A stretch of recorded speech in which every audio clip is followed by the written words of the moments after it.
Folks, you have no idea what's really happening in America right now, and I'm not talking about the headlines. I'm not talking about politics. I'm talking about what is happening to the food supply in this country right now, in July and August of 2026, that nobody on television is telling you about.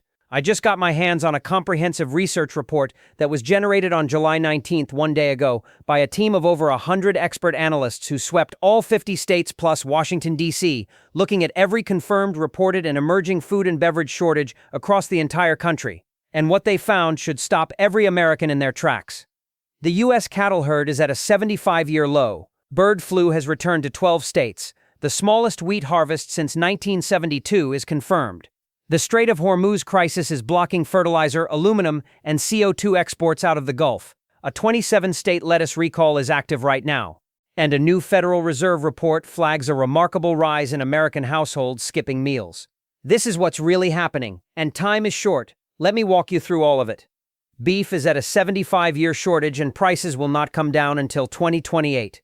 The United States cattle herd has shrunk to approximately 86.7 million head, the lowest level since the early 1950s. That is a 75-year low. NPR confirmed it. The American Farm Bureau confirmed it. USDA ERS confirmed it. And the reason is years of relentless drought across Texas, Oklahoma, Kansas, and the southern plains that forced ranchers to liquidate their herds, selling off breeding cows that take 2 to 3 years to replace. You cannot rebuild a cattle herd overnight. A cow takes 9 months to gestate, and the calf takes another 18 to 24 months to reach market weight. Fortune magazine reported that beef prices will not come down until at least 2028. Ground beef is running $6.89 to $7 per pound nationally. Sirloin tip roast is up 22% year over year. And in Hawaii, ground beef is hitting $13 to $18 per pound because every ounce has to be shipped in. And then on top of the herd shortage, the JBS Suderton plant in Pennsylvania closed, removing processing capacity. And a New World screwworm infestation is spreading through Texas cattle and wildlife, adding a fresh biological threat on top of the drought damage. This is not a temporary price spike. This is a structural reduction in the American beef supply that every expert says will persist for at least 2 more years.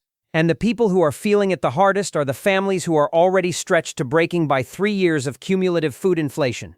Beef is becoming a luxury item in America, in the richest country in the history of the world. Think about what that means. And here's what really gets me. I was at the grocery store last week, and I watched a woman, maybe 60 years old, pick up a pack of ground beef, look at the price sticker, put it back down, and walk away. She picked up a pack of chicken thighs instead. And I watched her do the math in her head, the way millions of Americans are doing the math every single day now. Can I afford this? Is this worth it? What else do I have to give up if I buy this? That scene is playing out in every grocery store in America right now. And the ranchers who are supposed to be benefiting from high cattle prices are not celebrating. They are watching their herds dwindle because the drought destroyed their pastures, and they could not afford the hay to feed the animals through the winter. In Georgia, 146 counties were declared disaster areas because the drought cut pasture and hay production so severely that grass was shin-high instead of waist-high. Ranchers were selling breeding cows, which is the ranching equivalent of eating your seed corn. Once you sell the breeding stock, rebuilding takes years, and the entire downstream chain, from the feedlot to the packing plant to the grocery shelf, is operating with less product at higher prices. And it's not just beef. The whole protein complex is under stress. Chicken prices are climbing because bird flu keeps culling flocks. Pork is rising because of tariffs on Canadian imports. And the alternative proteins, the ones you're supposed to switch to when beef gets too expensive, are getting more expensive too, because the demand is shifting and the supply is not expanding fast enough to absorb the switch. Bird flu will just return to 12 states, and the egg crisis is about to come back. Just when egg prices had finally come down after the devastating avian influenza waves of 2024 and 2025, H5N1 is back. Tech Times reported on June 30th that bird flu has returned to 12 states, threatening to reverse the spring price decline and retighten egg supply heading into August. Utah just lost 1.2 million laying hens in a single July outbreak. Kansas had the worst outbreak in the nation in January, with 414,000 birds culled, including 380,000 commercial pullets in Pottawatomie County. Indiana, the number 2 egg-producing state, has been hit repeatedly, with 112,200 layers in LaGrange County and 48,800 in Elkhart, Iowa. the #1 egg state, logged 6 detections in early 2026, including a Wright County commercial layer flock. Pennsylvania lost over 7 million birds. Colorado lost 1.33 million. And the experts are warning that as fall migration returns, the risk escalates dramatically, because wild birds are the primary carriers and their flyways pass directly over the densest concentrations of commercial poultry in the country. The top egg-producing states, Iowa, Indiana, Ohio, Pennsylvania, and Minnesota, all sit under major migratory corridors, and a single detection in a large commercial layer house can remove millions of eggs from the supply chain overnight because the entire flock must be culled. The egg prices that fell to $2.19 a dozen by May could spike back to $5 or $6 by September if the fall wave is as bad as the industry fears. And 29% of Americans are already financing their groceries on installment plans. What happens when eggs double again on top of that? And let me tell you something that most people don't know about how quickly the egg market can flip. During the 2025 outbreak, egg prices went from $2.50 to over $5 in less than 6 weeks. A single detection in a large commercial layer house, the kind that holds 500,000 to 2 million hens, can remove tens of millions of eggs from the national supply chain within 48 hours. The entire flock is culled. The facility is decontaminated, and it takes 4 to 5 months to repopulate and bring new hens to laying age. During that 5-month gap, the eggs that facility was producing simply do not exist.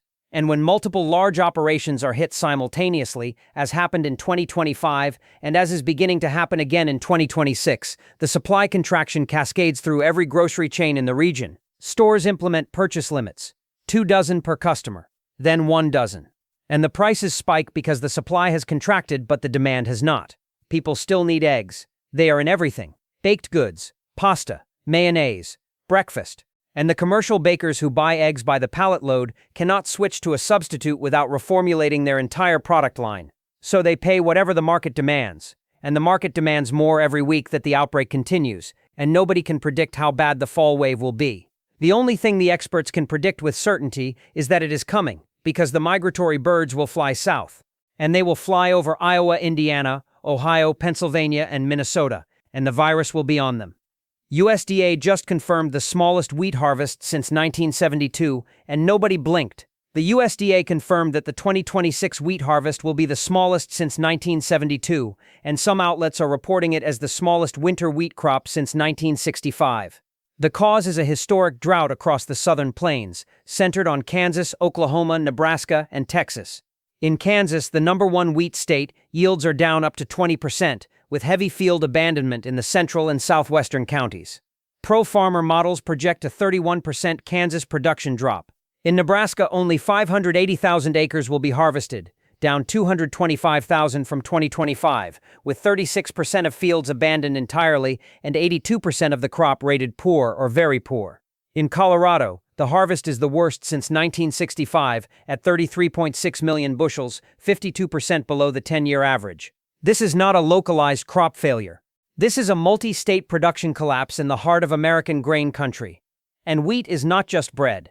Wheat is flour. Flour is in pasta, pizza dough, tortillas, crackers, cookies, cake, cereal, breading, gravy, packaged foods, and hundreds of restaurant menu items. Every bakery in America is going to feel this. Every restaurant that serves bread is going to feel this. Every household that buys flour, cereal, or pasta is going to feel this. And it will arrive as higher prices at the grocery store within 60 to 120 days as the smaller harvest works through the milling and distribution pipeline. That means August through November is when the wheat shortage hits your receipt. And I want you to understand the scale of this because wheat is the most foundational grain in the American diet. The average American consumes approximately 132 pounds of wheat per year. Multiply that by 330 million people, and you get 43.5 billion pounds of annual demand. And the supply just got dramatically smaller, not by 5%, by 20 to 30% in the hardest-hit states. Kansas, which normally produces more wheat than any other state, is down 31% according to Pro Farmer. Nebraska is abandoning 36% of its planted acres. Colorado is at its worst since 1965. And the drought that caused it is not over. It is persisting into the summer growing season and stressing the spring wheat crop in the northern plains as well. The USDA Wheat Outlook issued in June 2026 lowered its winter wheat forecast further, confirming the trend. And the milling industry is already tightening. Elevator operators in Kansas are rejecting loads with low test weights, which means some of the wheat that was harvested cannot even be used. The bakers and food manufacturers who depend on consistent, high-quality flour supply are going to face a choice this fall: pay more or produce less. And both choices end up at the same place: your grocery receipt. A 27-state lettuce recall is active right now, and 1,645 people are already sick. On July 18th, Taylor Farms initiated a voluntary recall of shredded iceberg lettuce products shipped to 27 states after the CDC and FDA confirmed cyclospora contamination traced to central Mexico-sourced lettuce served at Taco Bell. As of the latest update, 1,645 people have been sickened and 141 hospitalized across 5 states, with Indiana, Kentucky, Michigan, Ohio, and West Virginia identified as the primary outbreak states. The recall covers 25 products under 8 brand codes with best by dates through August 3, 2026. Taylor Farms has removed all central Mexico-sourced iceberg lettuce from the U.S. market, and this is not just a Taco Bell problem. Those same lettuce products were distributed to grocery stores, restaurants, and food service operations across 27 states through Walmart and other major retailers. If you bought bagged salad or shredded lettuce in the past 3 weeks, you need to check the brand and the best by date immediately. The FDA investigation is ongoing, and the case count is expected to climb because cyclospora has a 7 to 14-day incubation period, meaning people who were exposed last week may not show symptoms until next week.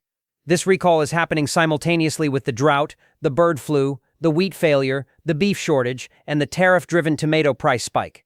It is one more pressure on a food system that is already under stress from 6 directions at once, and there are additional regional shortages that the national media is completely ignoring. Georgia lost 80% of its peach crop to a fall-spring freeze in March.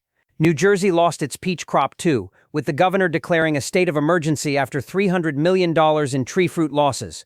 Michigan's tart cherry crop was devastated by an April frost that killed 70 to 80% of the harvest, creating a nationwide tart cherry shortage centered on the Traverse region. Virginia's wine grape harvest is projected down 85%. Washington state apples are 10% smaller. Maine's wild blueberry farms are suffering from multi-year drought and late spring frost damage. Florida's orange crop is at its lowest since 1930, a 95% decline from the 2004 peak due to citrus greening disease. Louisiana's crawfish season was severely damaged by drought and visa worker shortages, with LSU estimating losses up to $300 million. And the coffee you drink every morning has hit an all-time grocery price high, driven by new tariffs including 25% on Brazilian beans, EUDR compliance costs, and the Hormuz shipping disruption that has made importing anything from the other side of the world more expensive and less reliable. Orange juice is down 13% globally. Every single one of these is documented and sourced, and every single one of them is happening right now. Not next year, not someday, right now, in the country that is supposed to be the breadbasket of the world. Fresh tomatoes are up 23 to 40% because the Mexico deal collapsed and tariffs took over. In July 2025, the United States terminated the tomato suspension agreement with Mexico that had governed fresh tomato imports for decades. The termination triggered a 17% anti-dumping tariff on Mexican tomatoes, and the price impact has been swift and severe. CNBC, CSIS, and Time all reported tomato prices up approximately 23% year-over-year nationally, with some markets seeing increases of 40%. In Georgia, wholesale tomato prices jumped from under $20 to approximately $70 per case as drought compounded the tariff impact. In western Colorado, local outlets reported a 40% year-over-year increase. And the Mexican tomato production itself is forecast to fall approximately 9% in 2026, according to FruitNet, meaning the reduced import supply cannot be easily replaced. The United States imports the majority of its fresh tomatoes during the off-season from Mexico, and the tariff has repriced that supply chain in a way that flows directly to every grocery store and every restaurant menu in the country. And tomatoes are not just a side item, they are in salsa, pasta sauce, ketchup, pizza, sandwiches, salads, and nearly every fast food menu.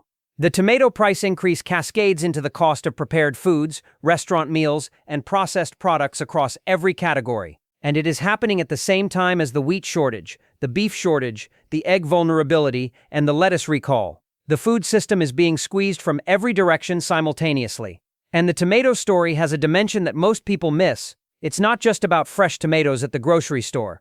California canneries cut contracted processing tomato acreage to the lowest level in about 50 years for the 2026 pack, expecting roughly a 15% production reduction. That means canned tomatoes, tomato paste, tomato sauce, ketchup, salsa, and every processed tomato product that American families cook with every day is going to be in tighter supply and at higher prices heading into the fall. The fresh tomato tariff gets the headlines. But the processing tomato contraction is the one that will hit your pantry harder, because processed tomato products are embedded in American cooking the way flour is. You don't think about them until they're not there. And they won't be gone from the shelves, but they will be more expensive. The containers will be smaller, and the selection will be thinner. Shrinkflation meets shortage, and the cycle feeds itself. When fresh tomato prices spike 40% at the grocery store, more consumers switch to canned and processed alternatives, which increases demand for canned products, which runs into the 15% processing reduction from the California canneries, which drives prices higher on the canned products too. The consumer has nowhere to hide. The fresh price went up, the canned alternative is getting scarcer, and the gap between what families were paying a year ago and what they're paying now keeps widening, month after month, product after product. Strait of Hormuz blocked the fertilizer, and now the FAO says future harvests will be thinner. The Food and Agriculture Organization of the United Nations published a warning that the 2026 Strait of Hormuz crisis is blocking Gulf fertilizer exports and that the resulting scarcity will affect next harvests and food supplies globally. Fertilizer is not a luxury input.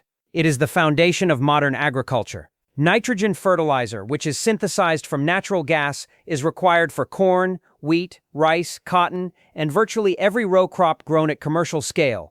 When fertilizer becomes scarce or expensive, farmers plant fewer acres, apply less per acre, or switch to lower input crops that produce less food per acre. All three responses reduce the total food supply, and the impact is already visible. In Arkansas, nitrogen costs spiked approximately 30% in early 2026, forcing farmers to shift plantings away from corn toward lower nitrogen soybeans. In Wyoming, crop mix changes have been documented as a direct response to fertilizer costs.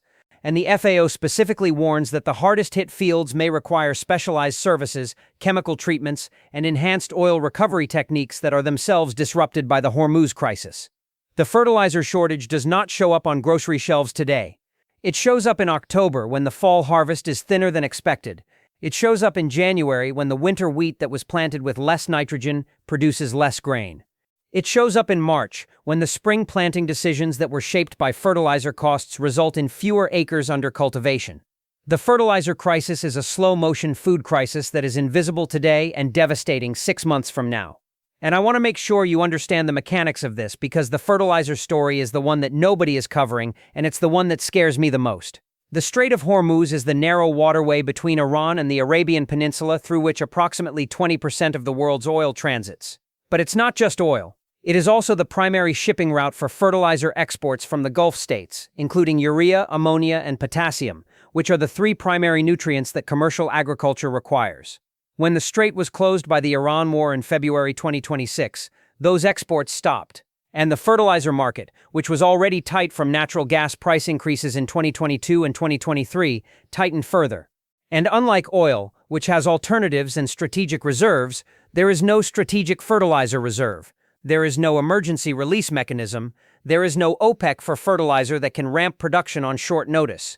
The fertilizer that was supposed to flow through Hormuz is simply gone from the market. And the farmers who were supposed to apply that fertilizer to their fields in the spring either paid dramatically higher prices from alternative suppliers, applied less than the optimal amount, or shifted to crops that require less nitrogen. All three responses reduce the total caloric output of American agriculture in the 2026 to 2027 growing season. And the USDA will not report the yield impact until the harvest data comes in between October and December. By then, the damage is done. The crops are planted. The fertilizer was either applied or it wasn't. And the harvest will either feed the country or it will fall short. And the FAO, which has been warning about global food security for 2 decades, called this one out specifically. They did not say there might be an impact. They said there will be an impact. Scarcity will affect next harvests and food supplies. That is the FAO telling the world that the food pipeline has been damaged upstream and the consequences will arrive downstream within months. Aluminum cans and CO2 are running short, and your beer and soda may be next. The same Strait of Hormuz crisis that is blocking fertilizer is also choking the supply of aluminum and industrial CO2. Two inputs that most Americans never think about, but that are essential to the beverage industry. CNBC reported that aluminum prices hit a 4-year high after the Hormuz blockade disrupted Gulf aluminum shipments. Ball Corporation, the largest beverage can manufacturer in the world, reported that its 2026 can production is sold out.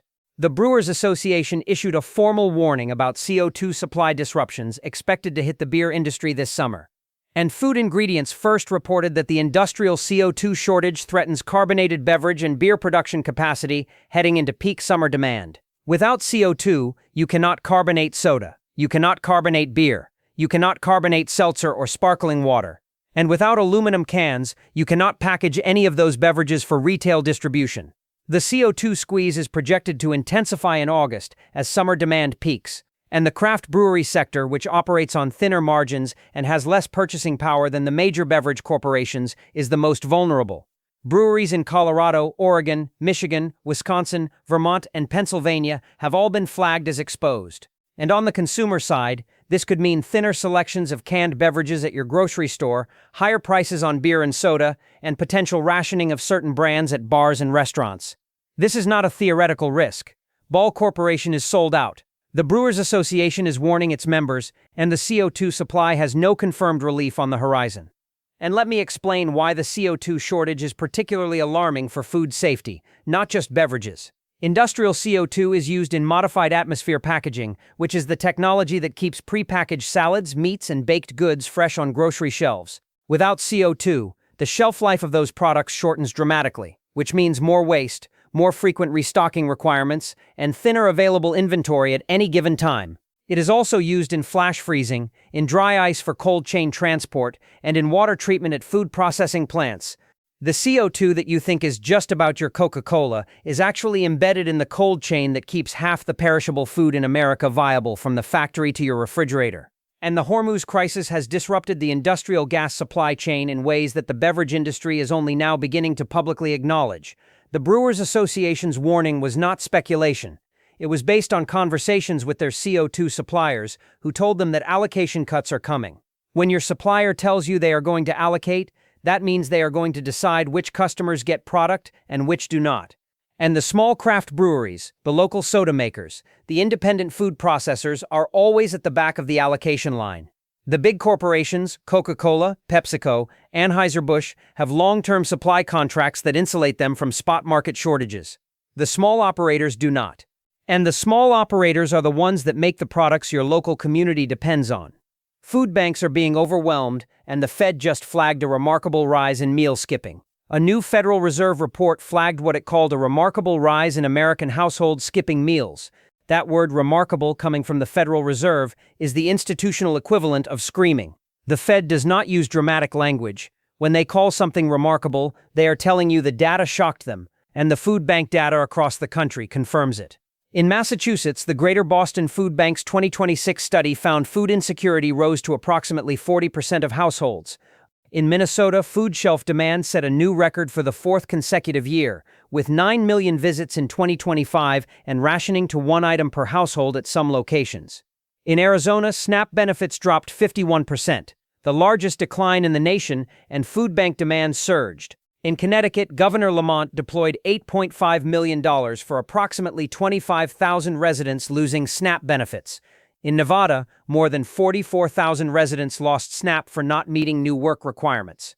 In Mississippi, food banks are preparing for another possible government shutdown that could freeze benefits entirely, and the OBBA cut $295 billion from federal SNAP funding over the next decade, the largest reduction in the program's history, while expanding work requirements to ages 55 to 64 for the first time.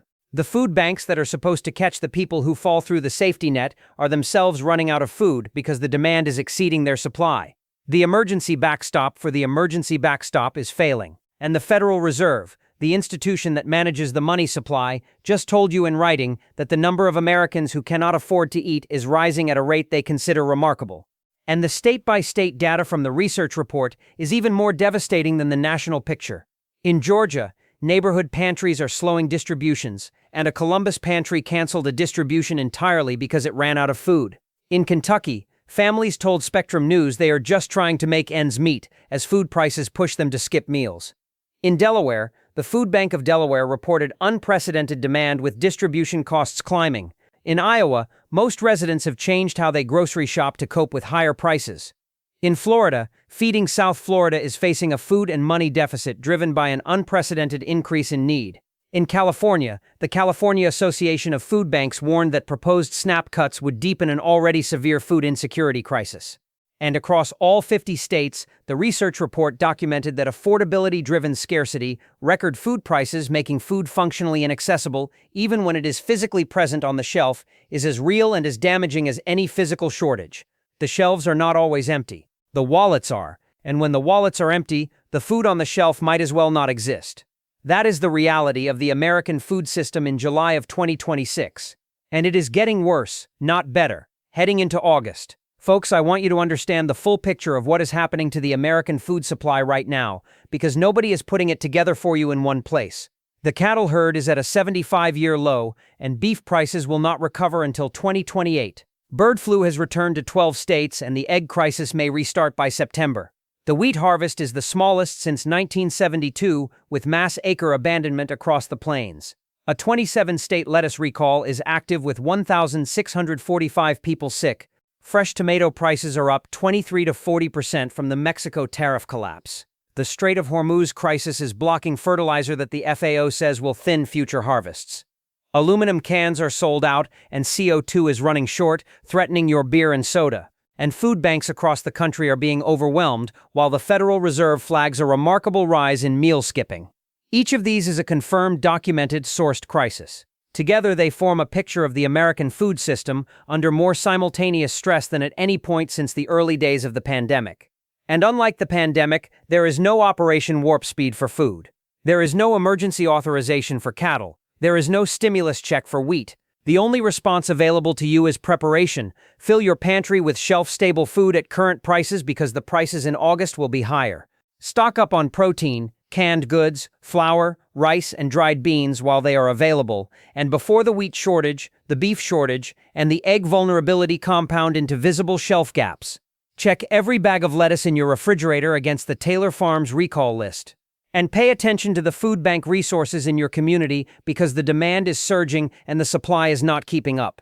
This is what's really happening in America right now, and time is short. Share this video with every person you know who buys groceries, which is every person you know, because the information in this video is the difference between walking into a store in August and being surprised by the prices and the thin shelves, and walking in prepared, with a plan, with a stocked pantry, and with the knowledge of what is coming and why. The people who prepare now will look back in September and be grateful they acted when they did.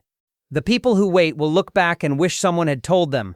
I'm telling you, right now, today, the food supply in this country is under more stress than at any point in modern memory. And every single data point I shared with you today is sourced, confirmed, and happening in real time. Take care of yourselves out there. Take care of your families. And take care of your neighbors, because something is happening in America right now that most people have no idea about, until they do.